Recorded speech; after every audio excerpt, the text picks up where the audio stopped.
Last topic में हमने जो क्लियर किया था वो किया था monetary theories of trade cycle का मीनिंग, डेफिनेशंस एंड डायग्राम। आज जो हम पढ़ेंगे वो पढ़ेंगे characteristics of trade cycle. There are many characteristics of trade cycle. सबसे पहले उसमें हम जब बात करते हैं, हमने डायग्राम देखा था तो उसमें हमने पढ़ा था प्रॉस्पेरिटी बूम। जो हमारी फेज फर्स्ट थी, प्रॉस्पेरिटी बूम का मतलब क्या होता है? वृद्धि की अवस्था जिसे हम कहते हैं। वृद्धि की अवस्था का मतलब जब भी कोई प्रोडक्ट मार्केट में आता है तो वो क्या होता है, उसके लिए एडवर्टाइजमेंट किया जाता है। एडवर्टाइजमेंट करने से लोग उसकी तरफ अट्रैक्ट होते हैं और लोग उसको ज़्यादा से ज़्यादा परचेज़ करते हैं, जिस कारण से क्या होता है, वो जो प्रोडक्ट होता है वो प्रॉस्पेरिटी बूम की अवस्था में आता है। हमारे यहाँ पे दो टाइप्स के, जैसे कि आप लोग देखते हैं, एक क्या होता है, कंट्री जो होते हैं दो टाइप के होते हैं। एक क्या होता है जो बहुत ज़्यादा डेवलप्ड हो चुका होता है और एक क्या होता है डेवलपिंग की ओर होता है। तो जब हम बात करते हैं कि हमारे यहाँ पे डेवलप्ड और डेवलपिंग कंट्री के बारे में, तो जो कंट्री हमारे डेवलप्ड हो चुके हैं उनमें क्या होता है, ट्रेड साइकिल क्या होता है ज़्यादा टाइम के लिए चलता है, क्योंकि वो क्या है पहले से ही डेवलप्ड हो चुके हैं। समथिंग नियर अबाउट हम कह सकते हैं कि 15 साल के लिए एक ट्रेड साइकिल वहाँ पे चलता है। और यदि हम बात करें डेवलपिंग कंट्रीज़ की, तो डेवलपिंग कंट्रीज़ में नियर अबाउट 7 या 8 ईयर्स के लिए एक ट्रेड साइकिल चलता है। ठीक है। अब जब प्रॉस्पेरिटी बूम की बात करते हैं तो प्रॉस्पेरिटी बूम में फर्स्ट है डिमांड, सेकंड है प्रोडक्शन, थर्ड है प्रॉफिट, फोर्थ है एम्प्लॉयमेंट और फिफ्थ है आपका ऑप्टिमम यूटिलाइजेशन ऑफ रिसोर्सेज। देखो, आप लोगों को पता है कि जब किसी भी चीज़ की प्रॉस्पेरिटी बूम, वो वृद्धि की अवस्था में है, उसकी डिमांड डेफिनेटली ज़्यादा होगी मार्केट में। ठीक है। लोग क्या करेंगे, मान लीजिए क्या हो, हमारे यहाँ पे दो ग्रुप होते हैं, एक कंज्यूमर ग्रुप होता है और सेकंड होता है हमारे यहाँ पे फर्म ग्रुप। ठीक है। अगर कंज्यूमर ग्रुप किसी प्रोडक्ट की 50 से 100 इकाइयों की डिमांड करेगा तो डेफिनेटली सी बात है कि जो हमारा फर्म ग्रुप है वो भी क्या होगा, 50 से 100 तक के ही प्रोडक्ट बनाएगा। तो प्रॉस्पेरिटी बूम में हमें क्या देखने के लिए मिलता है कि हमारा जो प्रोडक्ट होता है उसकी डिमांड क्या होती है, बहुत ज़्यादा हमें देखने के लिए मिलती है। अब आप लोगों को पता है कि यदि हमारी डिमांड किसी प्रोडक्ट की बहुत ज़्यादा हो रही है तो डेफिनेटली सी बात है कि डिमांड ज़्यादा होने का मतलब है supply creates it's oven demand. ठीक है। तो उसका प्रोडक्शन भी डेफिनेटली ज़्यादा होगा और प्रोडक्शन ज़्यादा करने के लिए हमें क्या करना पड़ेगा, वहाँ पे जो लेबर है अपनी, उसकी जो संख्या है उसमें भी क्या करनी पड़ेगी, वृद्धि करनी पड़ेगी। तो यदि अगर हमारी डिमांड ज़्यादा हो रही है, उसको मार्केट में लोग ज़्यादा से ज़्यादा मांगने की कोशिश कर रहे हैं कि हमें प्रोडक्ट ज़्यादा चाहिए है, तो हमें उसके लिए क्या करना पड़ेगा, अपना जो प्रोडक्शन है, जो उसका उत्पादन हो रहा है, जो उसकी मैन्युफैक्चरिंग हो रही है, वो भी क्या करनी पड़ेगी, हमें बढ़ानी पड़ेगी। ठीक है। अब देखो, हमारी डिमांड भी ज़्यादा हो रही है, प्रोडक्शन भी हमारा बहुत ज़्यादा हो रहा है, दोनों चीज़ें ज़्यादा हो रही हैं। तो इसका मतलब क्या है कि जो भी वो फर्म है, वो बिजनेस है, वो कुछ भी है, एंटरप्रेन्योर है, तो वहाँ पे क्या हो रहा है, एक तरीके से हमें प्रॉफिट होते हुए दिखाई देगा। देखते हैं ना, किसी शॉप पे क्या होता है, बहुत ज़्यादा कंज्यूमर आ रहे हैं। ठीक है। तो वहाँ पे क्या होगा, डिमांड ज़्यादा हो रही है तभी तो कंज्यूमर आ रहे हैं। डिमांड ज़्यादा हो रही है तो कहीं पे जो प्रोडक्ट बन रहा होगा वहाँ पे प्रोडक्शन लेवल भी बढ़ा हुआ होगा, और प्रोडक्शन लेवल बढ़ रहा है, आप लोगों का डिमांड बढ़ रही है। ठीक है। डिमांड मान लीजिए आपकी 80 से 100 हो गई, तो डेफिनेटली सी बात है कि प्रोडक्शन लेवल भी आपका क्या होगा, वहाँ पे 80 से 100 के लेवल में ही देखने के लिए मिलेगा। डिमांड बढ़ेगी, प्रोडक्शन बढ़ गया, तो डेफिनेटली सी बात है कि जो हमारा प्रॉफिट का जो स्तर है, जो हमारा लाभ का स्तर है, वो भी हमें क्या होगा, बढ़ा हुआ देखने के लिए मिलेगा। प्रॉफिट मतलब लाभ, जो क्या होता है, डिपेंड ऑन किसके ऊपर करता है, दो चीज़ों के ऊपर, एक डिमांड के ऊपर और सेकेंडली आप लोगों का प्रोडक्शन के ऊपर। ठीक है। अगर डिमांड बढ़ेगी तो क्या होगा, प्रोडक्शन बढ़ाना पड़ेगा। प्रोडक्शन बढ़ गया है तो हमारा जो है लाभ का जो स्तर है, जो प्रॉफिट का जो लेवल है, वो भी क्या होता है, इंक्रीज़ होना स्टार्ट हो जाता है। अब आपको पता है, मैं बता रही हूँ कि जैसे कि प्रोडक्शन बढ़ रहा है कहीं पे, किसी चीज़ का रॉ मटेरियल की डिमांड बहुत ज़्यादा हो रही है। ठीक है। जब रॉ मटेरियल की डिमांड ज़्यादा हो रही है, ठीक है, तो उसका क्या होगा, जो फिनिश गुड तैयार करना होगा। ठीक है। ऐसा तो नहीं है कि रॉ मटेरियल ला के रख दिया हमने, वो खुद पे खुद तैयार हो जाएगा।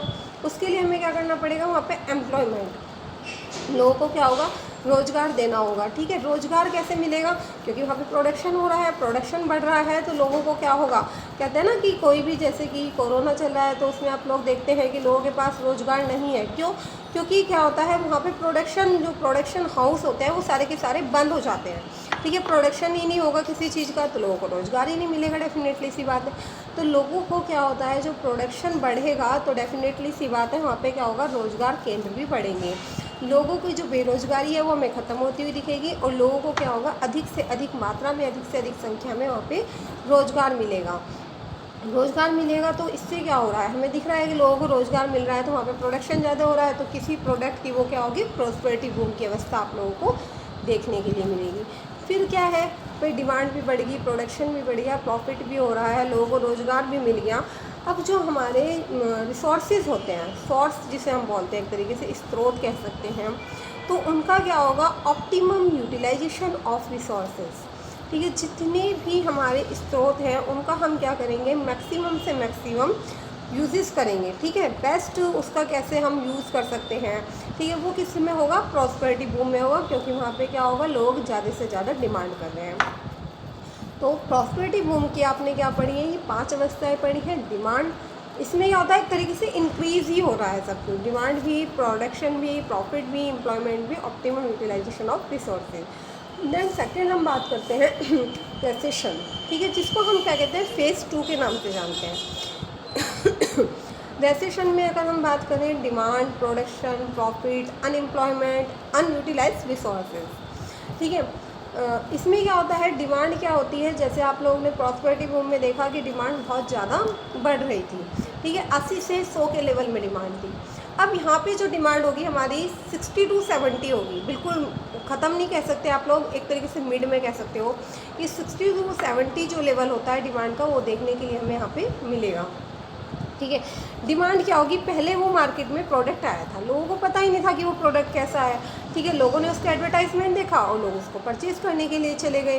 ठीक है, पर परचेज़ करने के बाद, यूज़ करने के बाद लोगों को उसमें क्या हुआ, कुछ कमियां दिखाई देने लगी, कुछ को अच्छा लगा, कुछ को बेकार लगा। ठीक है, तो जिन्हें अच्छा नहीं लगा उन्होंने स्किप करना स्टार्ट कर दिया। तो उसकी डिमांड क्या हुई, जब क्या हुआ, कुछ लोगों ने स्किप करना उसको स्टार्ट कर दिया, तो उसकी डिमांड क्या हुई, डिमांड लेवल उसका घटना स्टार्ट हो गया। ठीक है, डिमांड लेवल अगर हमारा घटना स्टार्ट हो जाएगा, तो जो वहाँ पे प्रोडक्शन हो रहा है, वो प्रोडक्शन पहले ज़्यादा हो रहा था, अब क्या होगा, वो प्रोडक्शन का लेवल भी हमारा क्या होगा, घटना स्टार्ट हो जाएगा। ठीक है, मान लीजिए पहले 100 कुंटल प्रोडक्शन हो रहा था, तो अब क्या होगा, हमारा 60-70 होगा। क्यों, क्योंकि हमारी डिमांड पहले से घट चुकी है। ठीक है, अब क्या होगा, प्रोडक्शन कम हो गया है, डिमांड आप लोगों की कम हो गई है, रेसेशन की अवस्था आ गई, उसने क्वालिटी और क्वांटिटी के साथ भी क्या होगा, शायद कुछ कमी कर दी हो। ठीक है, फिर क्या है, प्रॉफिट। अब देखो, जब डिमांड नहीं हो रही है आप लोगों का, जहाँ पे रॉ मटेरियल क्या है, वो पहले के मंगाया था वो रखा है एज इट इज़, तो वहाँ पे क्या होगा, हमारा जो प्रॉफिट है वो भी क्या होता है, कम होना स्टार्ट हो जाता है। ठीक है, प्रॉफिट कम होगा तो डेफिनेटली सी बात है, ना डिमांड है, ना प्रोडक्शन है, ना प्रॉफिट हो रहा है लोगों को, तो वहाँ पे हमें एक चीज़ देखने के लिए मिलेगी कि किसी भी कंपनी में जाओ आप, ठीक है, किसी उद्योगी धंधों की तरफ जाएंगे, तो वहाँ पे जब किसी प्रोडक्ट की डिमांड नहीं होगी, प्रोडक्शन नहीं होगा, ठीक है, तो लोगों को रोज़गार पे क्यों रखेंगे, हटा दिया जाएगा वहाँ से रोज़गार से लोगों को। ठीक है, तो उस टाइम पे हमारे सामने जो अवस्था हमें देखने के लिए मिलेगी, वो अवस्था कौन सी होगी, बेरोज़गारी की अवस्था होगी, जिसको आप लोग क्या कर सकते हैं, अनएम्प्लॉयमेंट के नाम से भी जानते हैं। ठीक है, लोगों में क्या होगी, एक तरीके से बेरोजगारी, जैसे कि आपने कोरोना में देखा है कि लोगों को क्या हुआ है, जो कंपनी थी, जो हमारे औद्योगिक धंधे थे, वो सारे के सारे क्या हो गए, एक तरीके से बंद होने स्टार्ट हो गए। ठीक है, तो जब वहाँ पे बंद होने स्टार्ट हो गए, वहाँ पे क्या होगा, प्रोडक्शन नहीं हो रहा है, तो वहाँ पे लोगों को क्या मिलेगा, रोज़गार नहीं मिलेगा, बेरोजगारी की अवस्था हमारे सामने देखने के लिए आएगी। और जो हमारे रिसोर्सेज हैं, ठीक है, उनको हम जितना पहले यूटिलाइज़ कर रहे थे, इतना यूटिलाइज़ नहीं करेंगे, वो क्या होगा, हमें अनयूटिलाइज्ड रिसोर्सेज हो जाएंगे। ठीक है, वो रिसोर्सेज उसमें से क्या हो, क्योंकि उसकी डिमांड ही नहीं हो रही। ठीक है, डिमांड ही नहीं हो रही तो सप्लाई का तो कुछ मतलब ही नहीं बैठता। ठीक है, क्योंकि सप्लाई क्या होगी, डिमांड के ऊपर जितनी ज़्यादा मांग करेंगे लोग उस चीज़ की, तभी तो लोग बनेगा प्रोडक्ट। ठीक है, तो वहाँ पे क्या होगा, जो हमारा लेवल ऑफ प्रोडक्शन होता है वो भी क्या होता है, कम होना स्टार्ट हो जाता है। हमारा प्रॉफिट भी जो है पहले के मुकाबले अब कम होना स्टार्ट हो गया, गिरना स्टार्ट हो जाता है। ठीक है, अनएम्प्लॉयमेंट वहाँ पे हमें बहुत ज़्यादा देखने के लिए मिलेगा।